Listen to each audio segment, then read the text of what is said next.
Some of the love you're fighting to protect is not love, it's trauma bonding. And the difference is love makes you feel safe, trauma bonding makes you feel chosen because you survived something together. I need to say something that will make you uncomfortable. Some of what we call love in Nigeria is actually dysfunction that we have renamed. We call chaos passion, we call control care, we call silence respect, we call endurance strength. And we have convinced ourselves that if it doesn't hurt a little, it's not real love. But what if the reason why many relationships is exhausting is because we have been taught that love is supposed to be hard, when really we just learned the wrong kind of hard. Welcome to Dsoftliving, where we have real talk. Hello, welcome back to my YouTube channel. I'm Debbie and this is Dsoftliving. If this is not your first time here, you're welcome back. And if you have not subscribed, please make sure that you subscribe to the channel. And please like this video, share to 10 or 20 people or 100 people. It will really help this channel. And today's conversation is going to make some of you defensive, but I think you need to hear it anyway. Before we go any further, let me be clear. This is not a gender war video. I'm not here to drag men or shame women. And I'm not saying that relationships are all bad in Nigeria, that everyone is doing it wrong. No. What I am saying is this. A lot of us grew up watching a version of love that wasn't actually healthy, but it was all we saw and we thought it was normal. And now as adults, we are recreating it, defending it, calling it culture, calling it real love. But some of the things we think are signs of commitment are actually signs of dysfunction. And until we are willing to look at that honestly, we will keep ending up in relationships that feel heavy instead of safe. So this is not an attack video, it's awareness. And if what I say makes you uncomfortable, I want you to sit with that feeling, because discomfort is usually where growth starts. Now, let's talk. Here's the first one. We were taught that if it's not hard, it's not real. If you're not fighting for it, you don't want it enough. If you're not crying every day, sacrificing, enduring, it's not deep love, it's just casual. So we stay in relationships that drain us because living feels like giving up.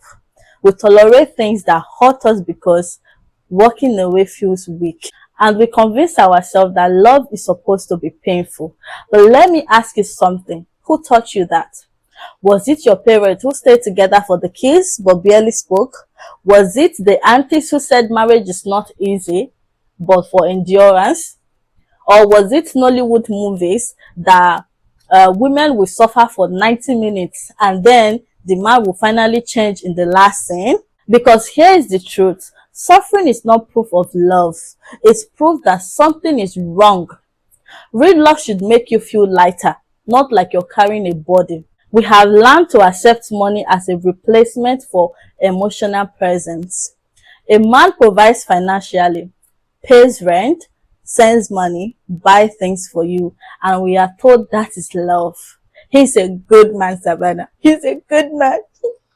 He cares for you, but he doesn't talk to you. He doesn't ask you how you're feeling. Doesn't show up for you emotionally. And when you bring it up, you're being told you're ungrateful. Some people be like, he's paying your bills and you're complaining about communication. Yes, let her complain and let me complain, because love is not just provision. Love is presence. Okay, let me give you guys a real scenario. A woman's partner works hard, sends her money regularly, pay for things. But when she tries to talk to him, he's distracted. When she wants to talk to him about her days, how she's feeling, when she's trying to express how lonely she is, he says, but I'm working for us, I'm busy. And then she feels guilty for wanting more because he's doing his part, right? But provision without emotional connection is not a relationship. It's a transaction. And I need to say this to men who might be watching. Paying bills does not mean you have loved someone well. Your presence, your attention, your emotional availability, that is love too. And women, my loves, you know I love ya. If you are accepting money as a substitute for emotional intimacy because you are afraid he will leave you if you ask for more, that is not security. That is settling. You are settling. So here is the uncomfortable question. Are you being loved or are you just being taken care of? Because those are not the same thing. We were raised to believe that silence is respect. Don't talk back, don't ask too many questions, don't challenge, just accept. And now as adults, we are in relationships where nobody actually talks. Something bothers you, you keep quiet. You're hurt, you suppress it. You need something, you hope they figure it out. And when the relationship goes south, when everything eventually break, everyone acts surprised. Tell me, how can a relationship actually survive when nobody is saying what they feel? I know couples who have been together for years and still don't know how to have hard conversation without it turning into a fight or cold silence. Because we were never taught that conflict is not the problem. Avoiding conflict is. Healthy relationships are not the ones without disagreements. They are the ones where people can disagree and still feel safe. But in Nigeria culture, we have made peace more important than honesty. We stay quiet to keep the peace, and quietly we are dying inside. So let me ask you, are you communicating in your relationship or are you just coexisting? Here's one that needs to be said. Some of you are tolerating disrespect because you're afraid of starting over. You're 28, 30 to 32 and the pressure is on. Family is asking you, when are you settling down? Your friends are getting engaged. Your timeline feels like it's running out. So when someone shows up, even if they are not treating you well, you hold on because at least it's someone. You say to yourself, at least I'm not single anymore. At least people will stop asking me questions. And you convince yourself that the disrespect is temporary, that once you guys are married, things will get better. But let me tell you something that nobody wants to hear. If someone disrespects you while dating you, marriage will not face them. It will trap you with them. I know women who married men who were controlling during the dating because they thought that he just loves them so much. And now they are isolated from friends, from family, monitored, questioned about every move. That wasn't love, that was control, and they mistook it for care. So here is the hard question. Are you staying because you actually want to be with this person or because you are afraid to be alone at this age? Because choosing wrong out of fear is worse than choosing to wait. Let's talk about performance. Some Nigerian relationships look perfect online and feel empty in private. Matching outfits on the gram, birthday posts with long captions, couple ghost content, but behind the scenes, silence, distance, resentment. And we have started measuring relationships by how they look instead of how they feel. We are more afraid of disappointing people's perception of us than we are of living a lie. So we perform love for an audience while starving for it in real life. And here is what is worse. Younger people see this and they think that is what love looks like. And do you see what they start doing? They start to recreate the same emptiness. Now let me ask you, is your relationship real or is it just a good content? Now this, manage him, manage her. That phrase, it's everywhere. Your partner does something hurtful, manage. They are emotionally unavailable, manage. They cheat, manage. And we have accepted this as wisdom. But let me say this thing plainly.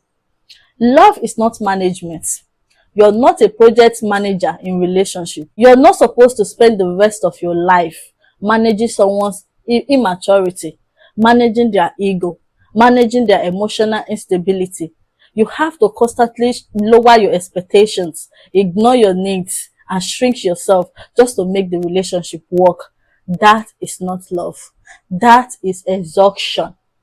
And I need to say this to both men and women. If your partner has to manage you, you're not ready for a relationship. You are a burden. Real love does not require one person to constantly suppress themselves to keep the other comfortable. So here is the question. Are you building together or are you just managing chaos? Last one. Some of you have confused pride with standards. You say you have standards, but really you just have ego. You won't apologize first because I didn't do it. I'm not the one in the wrong. I didn't do anything wrong. And you won't compromise because I know my worth. You won't communicate your needs because they should just know. And you call this self-respect? But self-respect is not rigid. Self-respect is knowing your value and being emotionally mature enough to meet someone halfway. Standards are about what you will not tolerate. Pride is about refusing to be human. And the difference is people with standards can love deeply and still protect themselves. People with pride just end up alone and convince themselves that everyone else is the problem. So ask yourself, are your standards protecting you or is your pride isolating you? So what does healthy love actually looks like? It's not perfect, it's not easy, it's not Instagram captions and matching outfits. It's two people who choose each other even when it's uncomfortable. It's communication even when you don't feel like talking. It's boundaries without guilt. It's softness without weakness. It's accountability without defensiveness. It's provision and presence. It's respect and vulnerability. It's effort and ease. Healthy love does not require you to lose yourself to keep someone. Healthy love does not feel like a burden you have to carry. Healthy love makes you better, not bitter. And if your relationship does not feel like that, it doesn't mean you failed. It means you've outgrown what you thought love was supposed to be. And that is okay. Because growth means you're ready for something real. So let me leave you with this. What is one thing you have been calling love that is actually dysfunction? Is it the chaos you mistake for passion? Is it the control you mistake for care? Is it the silence you mistake for peace? Is it the performance you mistake for connection? I want you to sit with that, not to beat yourself up, but to be honest. Because once you see it, you can't unsee it. And once you can't unsee it, you have a choice. Stay and accept it or leave and grow.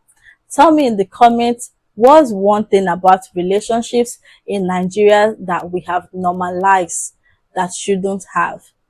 Let's have this conversation honestly. And if this made you think, please subscribe. The Soft Living is where we talk about the uncomfortable truths Nigerians need to hear. I'm Debbie. This was Real Talk. I will see you in the next one. And thank you so much for watching this video to the end.